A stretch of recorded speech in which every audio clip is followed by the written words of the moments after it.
Welcome back to the Be a Man podcast, where we encourage men to be better men. Let's get into it.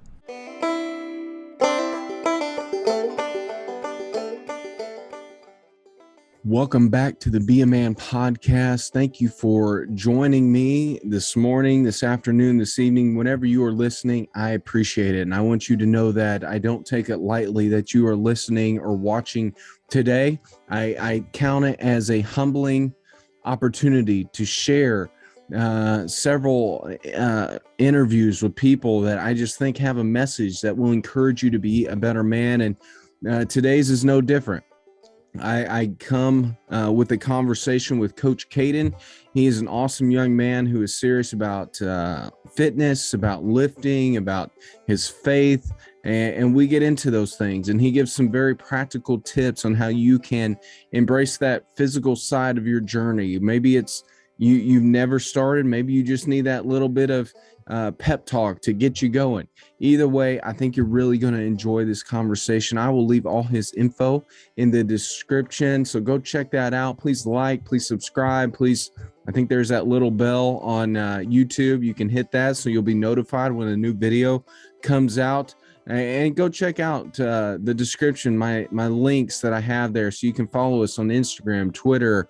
You can listen on Apple, on Google, on Spotify, all those different podcasts, Amazon. There's several different options there. Go check it out.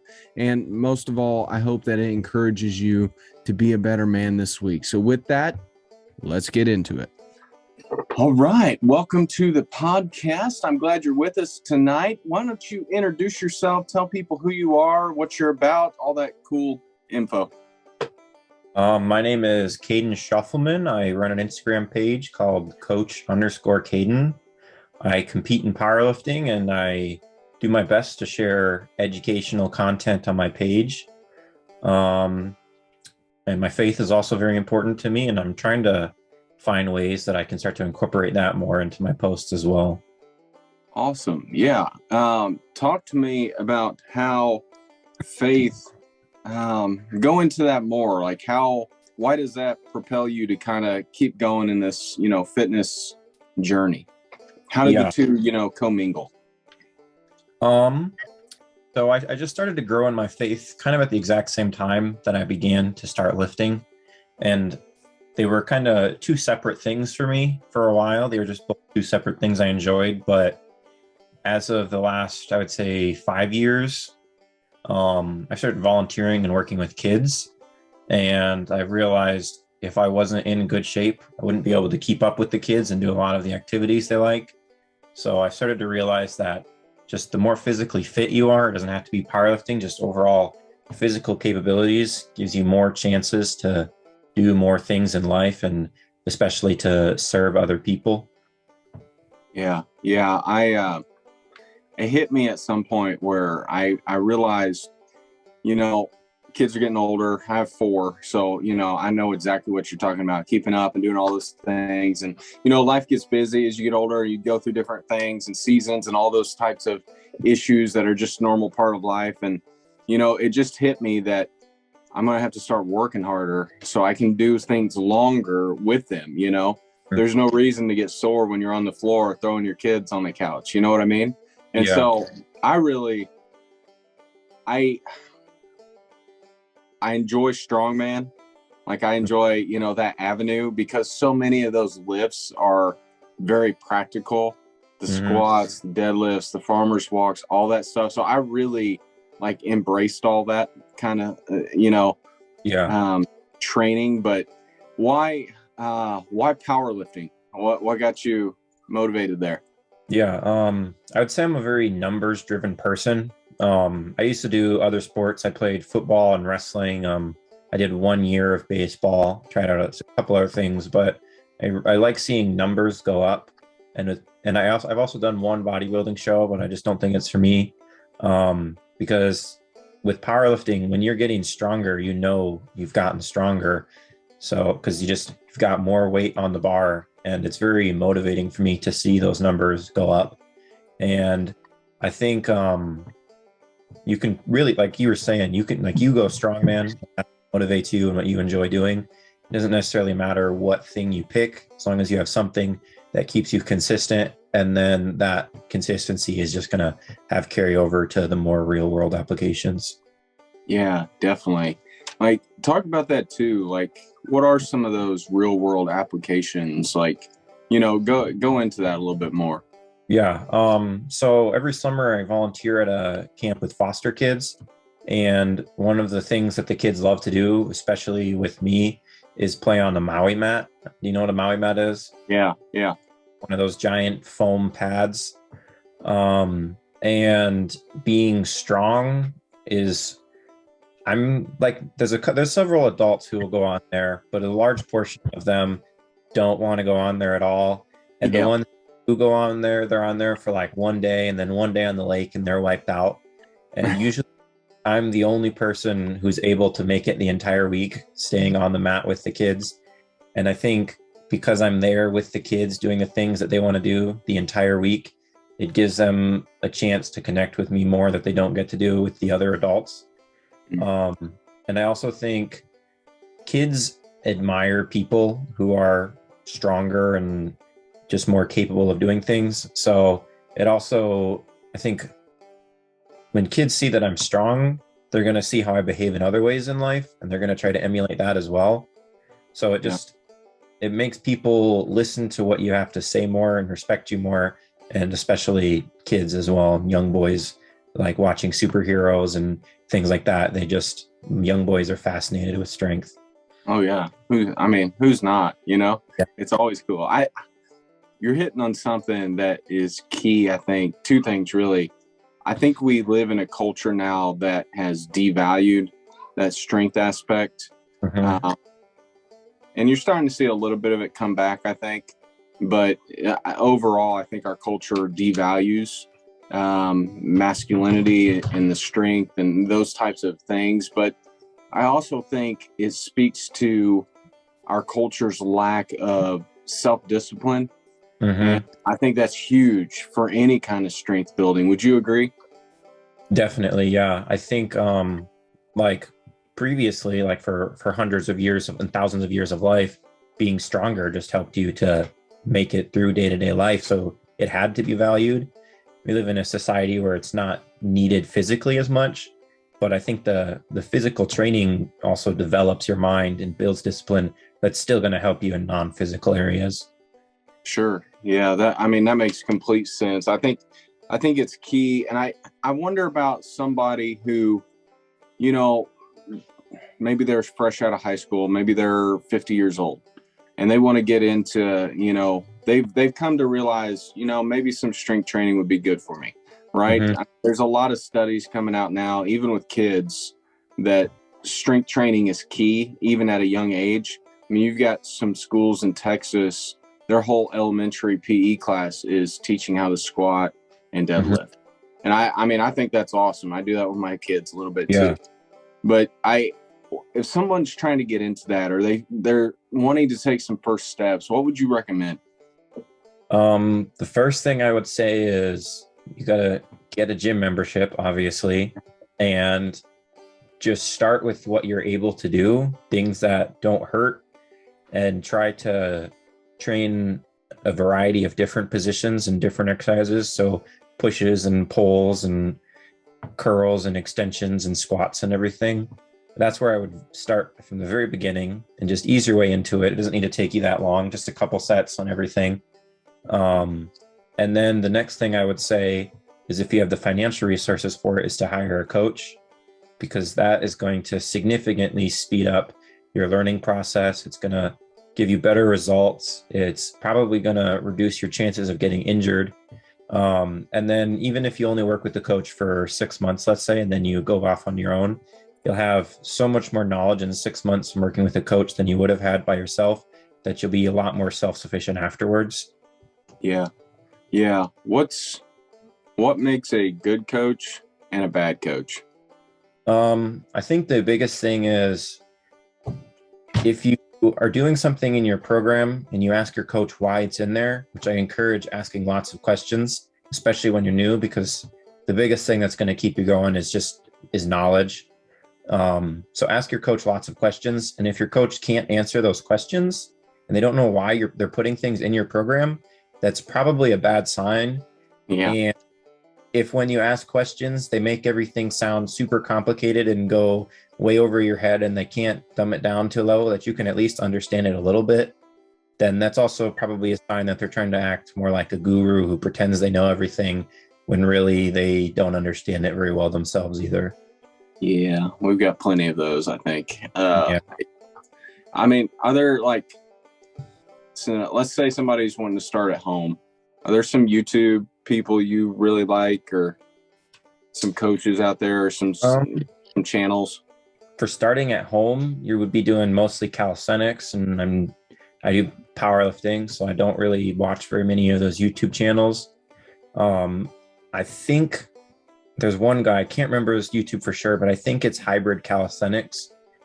And if that is if that's the correct name, he's got some pretty solid content, and in most of his videos, he's got a very good mindset about a lot of his training too. He's not going to be like causing people to get severe body dysmorphia or think he doesn't put tons of expectations on people. And he also offers like progressions for people at different levels of training. Sure. Yeah, that would be perfect, I think. Yeah, I've started following a few people. Barbell Logic I've been following recently. It's been really good. And there's been some other ones that I've found helpful, but yeah, there's not a lot. There's not a lot of, I mean, really solid ones out there that I find super helpful. I pick up things here and there, you know, but it's not like a consistently, I'm just going to go to this guy all the time sort of thing. Yeah. But I'm right there with you on that. But I mean, what are your, long-term powerlifting? Do you want to, compete and, take this as far as you can take it? I compete right now. Okay. April, my 10th powerlifting competition, I think, coming up. So I've done quite a bit. I've been competing for the last 5 years. I usually do about one every 6 months. Okay. I did my first one when I was 16. And then my last one was about a month ago. I've been trying for the last 2 years to win the best overall lifter for the entire meet at USPA North Dakota meets, which is they did some like statistics and broke it down, and the average total required to win a meet in each state, North Dakota had the highest, so it is the most competitive state in that regard. And my goal is to be able to win that meet. They do 2 meets a year, so either one really, as long as I win one of them is the goal. But my first year when I did that meet, I got 4th. Then the next one, 6 months later, I got 3rd. And the last one last month, I got 2nd. So you're due, right? Hopefully, yeah.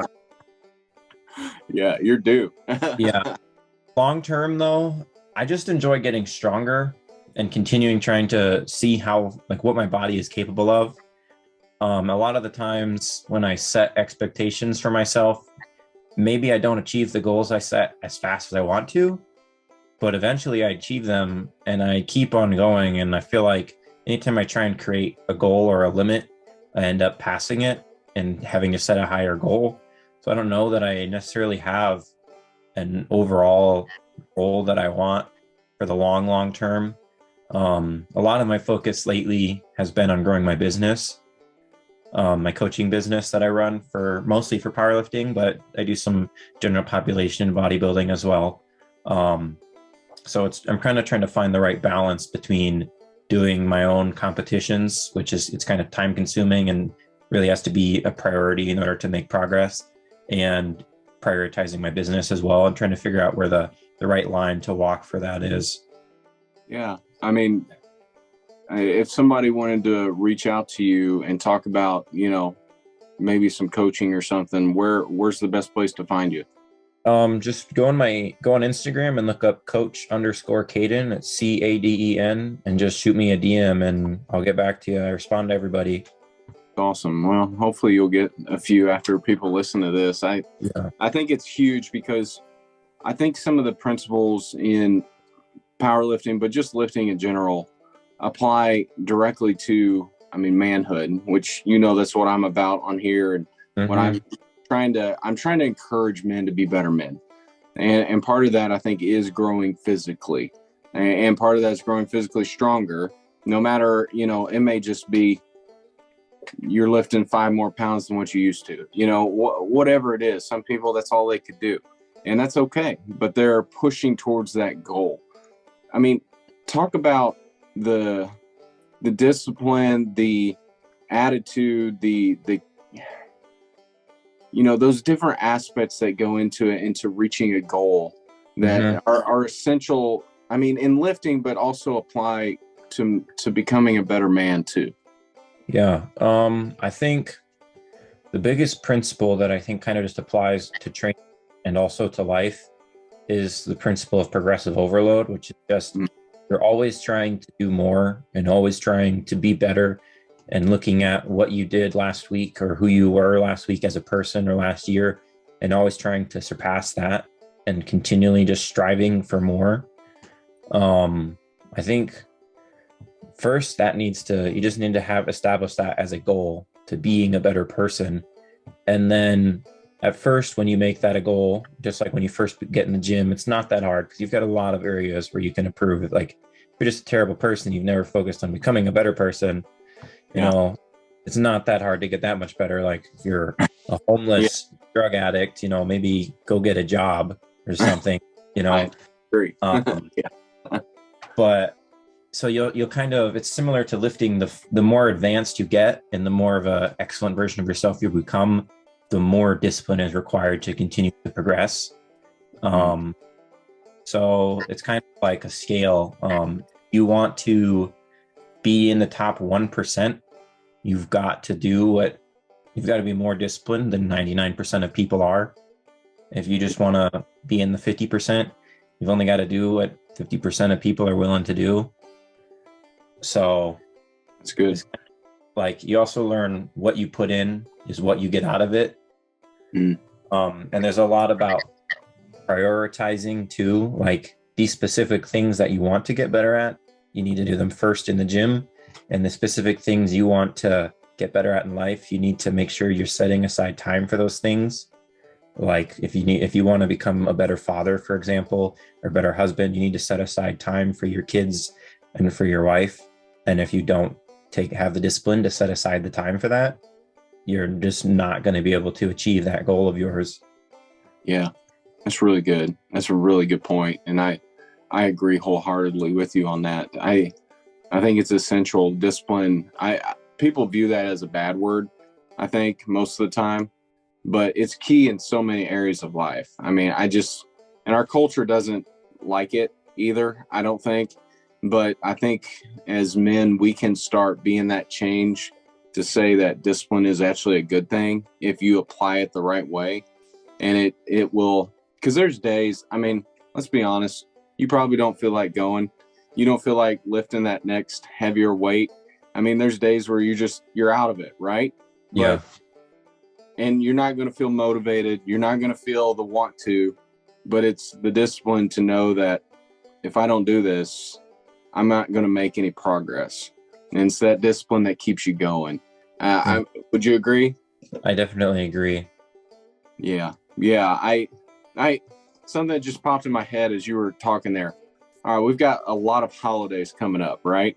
Thanksgiving, Christmas, which are normally, I had somebody joke with me last year that they were bulking, in air quotes, eating all the junk at Thanksgiving and Christmas. Yeah, I mean, what are some ways that guys can be, because, I mean, yes, bulking, but you also don't want to, sometimes just a fancy word of saying you're just getting fat over the holidays, right? Yeah. What are some ways guys can go into this and be successful this holiday season? Yeah, one big thing I would say is, in general, if your goal is to look better and feel better, you need to be lifting weights. That way, if you do gain weight over the holidays, at least you're gaining some muscle and it's not all fat. There's some good that comes out of the weight gain at least. But if your goal is to try and avoid weight gain, I would say during those meals, try and stick as much to just eating the protein as you can, try and fill up on your turkey or your ham or whatever it is for the day.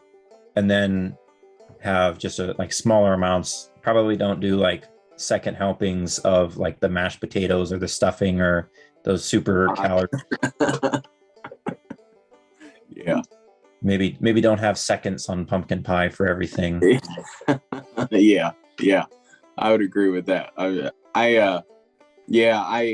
I found myself last year really just focusing on the turkey, the proteins, because it's so hard, man. It's so hard this time of year to just stay focused. But I get questions about it, so that's why I'm throwing it out there to you, because I think it's good to hear different perspectives on it, on how they come at it and be successful, because every gym is sold out come January. And but it's the months leading up to it that's why people are in there, and then they're gone by February. So I mean, it's just this perpetual cycle that just keeps going and going and going. And I enjoy the holidays, but that is a particular area I've really tried to focus on, not blowing it this year like I have in the past. So I appreciate that, because what you're saying there is good advice for those who are looking at different strategies to be more successful, because no one likes that after bloated whatever mess. And I appreciate you saying that. I do. So with that, let me ask you one more thought of as well. Another thing that can help is making sure you drink a lot of water.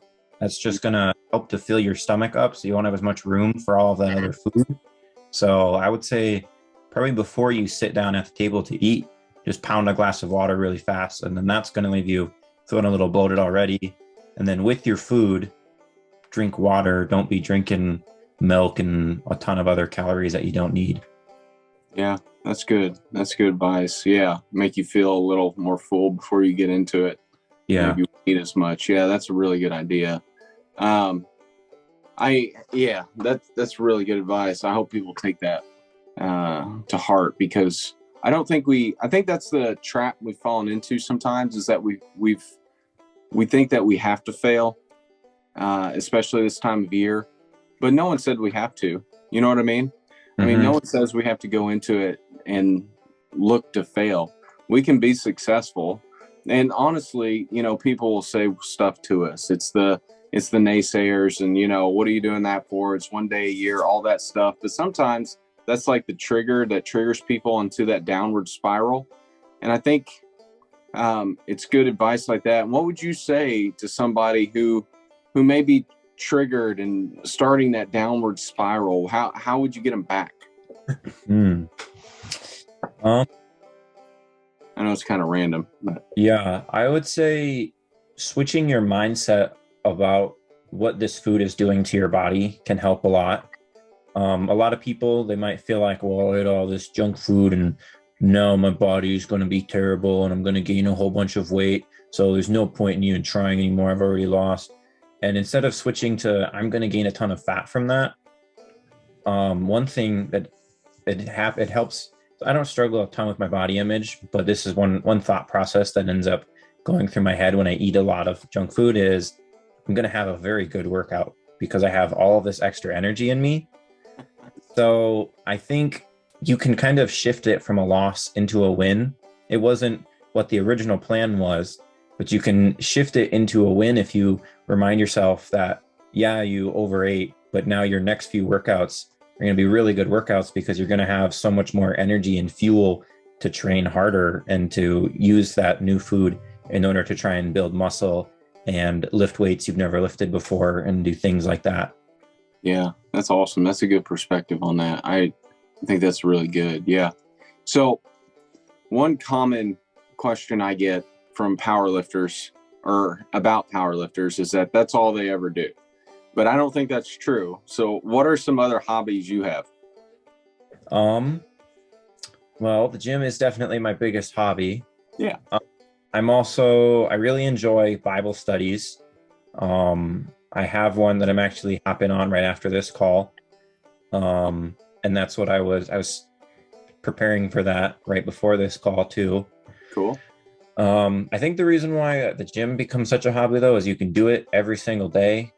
A lot of hobbies, like a Bible study, for example, you got to find time when everybody else is free to meet too. Yeah. So that's probably why the gym has become such a big hobby for me and exercise in general, because I can actually do it every day. But some other things that I enjoy doing, I go hunting with my grandpa every year, which is something I really enjoy doing. I really enjoy just teaching in general, which I think is why I've been drawn to coaching, because I like to teach people how to train better and how to just be more efficient with their workouts and teach them as much as I can about that in general. And I've also led Bible studies before too, and I think that's also part of me enjoying teaching. Every month I volunteer with a foster kid group as well, which something I really enjoy is hanging out with those kids. And when I look at, I think when I look at the kids, it reminds me of myself when I was younger, and it inspires me to be a better person, because I know all of the things I went through as a kid that I didn't want to go through, and the ways that people treated me that I didn't want to be treated. And it makes me much more mindful of the way that I'm treating those kids.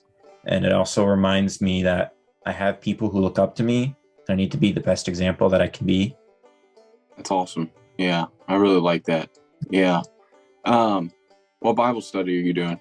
What are you guys going through right now? Right now we're going through Matthew. I think it was Matthew 15 through 21 is what we read this week. Oh, that's cool. Yeah. Yeah. Yeah, I have a meeting on Thursday. Yeah, for a study we've been doing too. But I'm getting ready to. I'm trying to think about what to do for the new year. I'm not sure yet, but I kind of take a break around Christmas because it gets kind of, everybody's schedules are all crazy. But I'm working on what to do for the new year. But I enjoy hearing that. What do you enjoy teaching about? What about the teaching do you enjoy with the Bible studies? I think God kind of naturally gifted me with the ability to break things down really well and teach and articulate my words and help people to understand them. So it's always fun to do things you're good at. Yeah. But I also really enjoy seeing other people kind of just begin to understand things in their head and things that can help them as well, which is why I like teaching Bible studies and teaching people how to lift, because those are things that when people develop understandings of those, it will better their life. So I like being able to help people, and I'm good at it. So it's just very rewarding to do. Yeah, that's awesome. I enjoy hearing somebody who is confident in what they are doing, and that but they also enjoy it. Like, and I can tell you really do enjoy it, and that's cool to hear. I like seeing that. And I don't want to keep you all night. I know you have other stuff to do and things like that, but I want to tell you I really appreciate you coming on. I'm going to share all your info. Hopefully you'll get some DMs through it, but yeah. Either way, I really appreciate it. I think people are going to be encouraged. I hope they will be challenged as well to pursue not just spiritual avenues, mental avenues, but also physical avenues, because I think they all three are essential to becoming better men, and we need better men in this culture. I think you would agree with that too. And mm-hmm. I want to give you the last word to just any kind of challenge, any kind of whatever. You take it. Yeah. I think if there's one thing that we can do as men to become better versions of ourselves and also to better the world around us and the people around us, it's to serve others. The Bible constantly, especially Jesus, constantly talks about the last will be first and the first will be last. And he talks about serving others and how the least will be the greatest. And that's a lot of the things that I'm reading this week in Matthew. And I think I want to challenge people listening to this holiday season to find a way that they can serve somebody else who is in more need than they are, whether it's volunteering at a homeless community or buying gifts for a family who can't afford them. Just finding a way to humble yourself enough to serve other people, because ultimately there's two reasons why we're here on earth. It's to serve God and to serve others. Yeah, That's really good.